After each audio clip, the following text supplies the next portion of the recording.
السلام علیکم ویورز، آج میں آپ کے پاس ایک انٹرسٹنگ ٹاپک پہ ویڈیو لے کے آیا ہوں اور وہ ہے عمران خان صاحب کی لیٹسٹ گفتگو ترکوں کی برصغیر پہ حکومت کے حوالے سے۔ از دس اے بوبو؟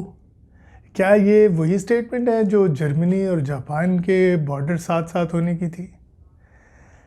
سوشل میڈیا پہ اس کا بہت مذاق اڑایا گیا ہے اور لوگوں نے کہا ہے کہ جی عمران خان صاحب نے حسب معمول ایک ایسی درفنتنی چھوڑی ہے جس کو وہ تاریخی طور پہ ثابت نہیں کر سکتے۔ اچھا، اب یہاں میں تھوڑی سی بات کرنا چاہوں گا۔ بات یہ نہیں ہے کہ آپ کے سیاسی ویوز کیا ہیں، آپ کے پولیٹیکل اوپینینز کیا ہیں، میری پولیٹیکل اوپینین کیا ہے، میری سیاسی رائے کیا ہے، لیکن اس معاملے میں کہ ترکوں نے برصغیر پہ 600 سال حکومت کی ہے، یہ جو ریسنٹ سٹیٹمنٹ عمران خان نے دی ہے وہ بالکل صحیح ہے۔ اور مجھے حیرت ہے کہ بعض لوگ جو کہہ رہے تھے کہ جی برصغیر پہ جو تھی وہ ترکوں کی حکومت نہیں رہی کبھی، تو بہت ہی حیران کن سی بات ہے۔ سو آئیے دیکھتے ہیں کہ ایویڈنس ہے کیا، ہسٹوریکل ایویڈنس کیا ہے، ہسٹری اس سلسلے میں ہمیں کیا کہتی ہے۔ تو جناب 1206 میں سلطنت دہلی قائم ہوتی ہے اور اس سلطنت دہلی جو ہے اس کو قائم کرنے والے ہیں قطب الدین ایبک 1206 میں۔ اچھا، اس سے پہلے شہاب الدین غوری جو ہیں وہ فتح تو کر لیتے ہیں شمالی ہندوستان کو، برصغیر کو، لیکن باقاعدہ جو دہلی کی سلطنت ہے اس کا قیام ان کے سابقہ غلام اور پھر داماد قطب الدین ایبک سے ہوتا ہے۔ تو قطب الدین ایبک جو ہیں وہ برصغیر کے پہلے سلطان ہیں۔ اچھا، اب بعض لوگ کہتے ہیں کہ جی غوری جو ہیں وہ تو افغانستان سے آئے تھے۔ بالکل صحیح ہے، غور جو ہے وہ سٹی ان افغانستان، لیکن افغانستان پہ بھی اس وقت افغانوں کی حکومت نہیں تھی بلکہ ترکوں کی حکومت تھی۔ یہاں پہ کچھ ہسٹوریکل بیک گراؤنڈ سمجھنی ضروری ہے۔ وہ علاقہ جسے ہم آج کل ترکی کہتے ہیں وہ شروع سے ترکی کا حصہ نہیں تھا بلکہ وہ یونانی تہذیب کا حصہ تھا۔ بعد میں وہ بائزنٹائن امپائر کے پاس آیا۔ تو ترکستان میں جو ترک تھے وہ نقل مکانی کر کے اناطولیہ میں یا ماڈرن ترکی میں آباد ہوئے تھے۔ جو اوریجنل ایریا ترکوں کا ہے وہ سینٹرل ایشیا ہے۔ سینٹرل ایشیا جہاں پہ سمرقند، بخارا، تاشقند یہ شہر موجود ہیں آج کل، جسے ہم سوویت یونین کا حصہ کافی دیر تک ہم نے اسے دیکھا، اب وہ آزاد ریاستیں ہیں، ازبکستان ہے، تاجکستان ہے، کرغزستان ہے، ترکمانستان ہے۔ یہ سارے وہ علاقے ہیں جو ترکوں کی ابتدائی جو تہذیب جو شروع ہوتی ہے وہ وہاں سے شروع ہوتی ہے۔ ٹرکش ٹرائبز جو ہیں وہ ترکستان سے آتے ہیں، اسی لیے اس جگہ کا نام ترکستان ہے، رائٹ۔ اچھا، تو اب ترکوں کی حکومت افغانستان میں بھی تھی اور ان میں سے ایک بڑی مشہور نام جو ہے محمود غزنوی کا ہے۔ اور محمود غزنوی جو ہیں انہوں نے ہندوستان پہ حکومت نہیں کی، ریڈز کیے، حملے کیے، 17 حملے ان کے بڑے مشہور ہیں ہندوستان پہ، جن میں سومناتھ کے بت کو توڑنے کا بھی واقعہ ہے۔ گو کہ اب ہسٹوریکل ریسرچ ہمیں بتا رہی ہے کہ وہ کچھ شاید کنٹروورشل ہسٹری ہے کہ انہوں نے بت توڑا بھی کہ نہیں اور لوٹ مار کی یا نہیں، بہرحال۔ تو وہ بھی محمود غزنوی جو تھے وہ بھی ترک تھے، اور شہاب الدین غوری جو کہ معز الدین محمد غوری کے نام سے جنہوں نے افغانستان پہ حکومت کی، وہ بھی ترک تھے، مملوک ترک تھے۔ تو اب قطب الدین ایبک جو ہیں وہ پہلے سلطان ہیں سلطنت دہلی کے، اور یہ 1206 میں اس کی وہ بنیاد رکھتے ہیں سلطنت کی۔ ان کے بعد شمس الدین التتمش آتے ہیں، وہ بھی اسی مملوک خاندان سے ہیں۔ پھر رکن الدین فیروز ہیں، رضیہ سلطانہ ہیں۔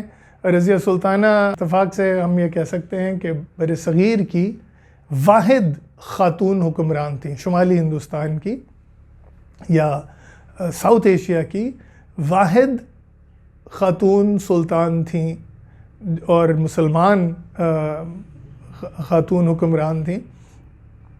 تو یہ بھی اعزاز جو ہے یہ ترکوں کے حصے میں جاتا ہے۔ anyway، اچھا، اب اس کے بعد خلجی خاندان آتا ہے۔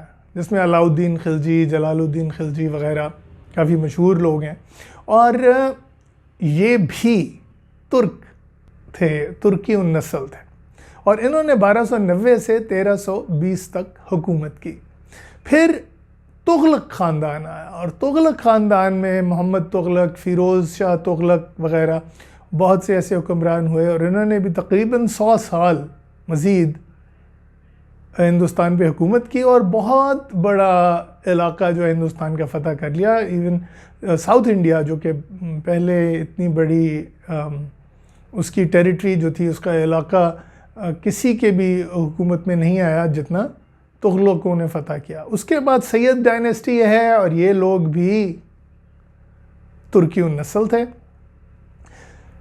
ہمارے پاس کوئی 60-70 سال کا ایسا ٹائم آتا ہے پھر اینڈ میں لودھی خاندان کا، جو کہ پیور افغان تھے، لیکن ان کی فوج، ان کی وزارتیں، ان کی جو ڈیفرنٹ مناصب تھے وہ اسی طرح ترکوں کے ہاتھ میں رہے۔ تو یہاں پہ یہ سمجھنا ضروری ہے کہ گو کہ ہمارے پاس 50-60 سال کا، 70 سال کا ایسا ایک عرصہ آتا ہے جس میں کہ افغانوں کی حکومت رہی ہو برصغیر میں۔ یہ واحد ٹائم تھا بائی دی وے جس میں افغان حکمران رہے، لیکن یہ صرف حکومت کی حد تک تھا، بادشاہت کی حد تک تھا۔ ان کی فوج لارجلی پھر بھی ٹرکک اوریجن کی تھی، تو یہاں پہ یہ بات سمجھنی ضروری ہے۔ اور اسے بھی 1526 میں ابراہیم لودھی کو ظہیر الدین محمد بابر نے ہرا دیا۔ ظہیر الدین محمد بابر کون تھے؟ یہ پہلے مغل بادشاہ تھے۔ اچھا، اب مغلوں کے بارے میں لوگوں نے کہا کہ جی یہ منگول تھے، ان کا ترکی سے کوئی تعلق۔ حقیقت کیا؟ حقیقت یہ ہے کہ منگول جو تھے انہوں نے ترکستان پہ قبضہ تو کر لیا، لیکن منگولز جو تھے ان کی تہذیب ایک بہت ہی امپاورشڈ، ایک بہت ہی اسپارس، ایک بہت ہی لیک لسٹر سی سویلائزیشن تھی۔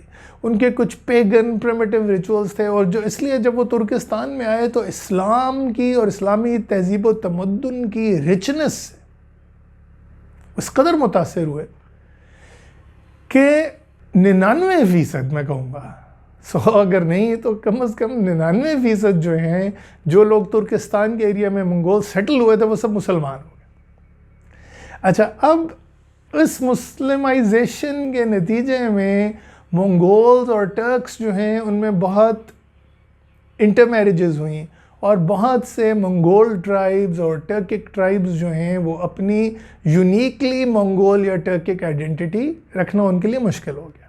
تو اس لیے اگر ہم اس قبیلے کی بات کریں جس سے بابر کا تعلق تھا، وہ برلاس قبیلہ ہے، اور برلاس قبیلہ جو ہے اس میں بہت سے منگولز ہیں لیکن بہت سے ترک بھی ہیں۔ تو اب اس لیے یہ ایک انٹرمنگلنگ ہوئی ہے یہاں پہ۔ ظہیر الدین بابر جو ان کے گریٹ گرینڈ سن ہیں امیر تیمور کے، وہ اس لیے مغل تو کہلاتے ہیں لیکن منگول نہیں کہلاتے۔ وہ اس لیے کہ مغل خاندان جو ہے، مغل قبیلہ جو ہے وہ ترکوں اور منگولوں کی ایک مکسنگ پہ مشتمل تھا۔ تو اب بابر جو ہیں وہ سلطنت مغلیہ کی بنیاد رکھتے ہیں 1526 میں۔ پانی پت کی لڑائی میں وہ ابراہیم لودھی کو شکست دیتے ہیں اپنی سپیریئر ٹرکک کیولری کی وجہ سے، اور یہ خاندان جو ہے 1857 میں باقاعدہ اس کا اختتام ہوتا ہے جب ملکہ وکٹوریہ جو ہے وہ برٹش راج یا انگلش راج ہندوستان پہ نافذ کرتی ہیں۔ 1857 میں جو آخری مغل بادشاہ تھے بہادر شاہ ظفر، انہیں ڈپوز کر دیا جاتا ہے۔ تو ابھی اگر آپ عرصہ دیکھیں 1206 سے لے کے 1857 تک کا، تو یہ 650 سال کا عرصہ بنا۔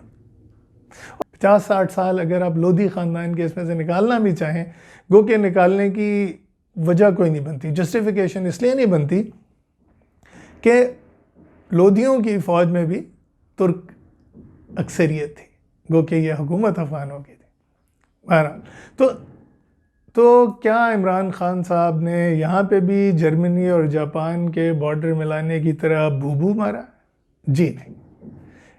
ہمارے وزیر اعظم عمران خان کی ہسٹری اس موقع پہ بالکل درست ثابت ہوئی ہے، اور انہوں نے جن لوگوں کو یہ نہیں پتا، میں چاہتا ہوں کہ انہیں پتہ چلے۔ اکثر مقصد جو ہے وہ یہاں پہ عمران خان صاحب کا دفاع کرنا نہیں تھا، بلکہ ایک ریکارڈ اسٹریٹ کرنا تھا کہ ہسٹری جو ہے اس میں یہ کلیئرلی بتایا نہیں جاتا ہمارے بچوں کو.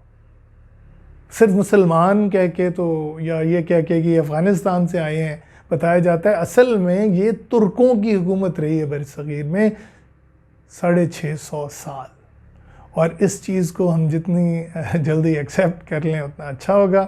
اور یہی وجہ ہے کہ ترکوں سے ہماری بہت محبت ہے.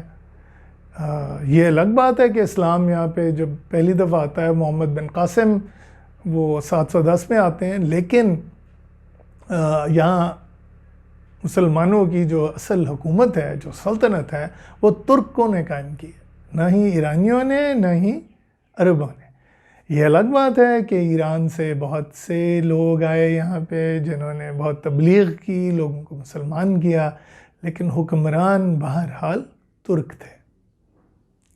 So I would say in the end that Pakistan Turkey friendship زندہ باد. اور ویورز میرے چینل کو سبسکرائب کیجیے اور میرے ویڈیوز دیکھتے رہیں. خدا حافظ.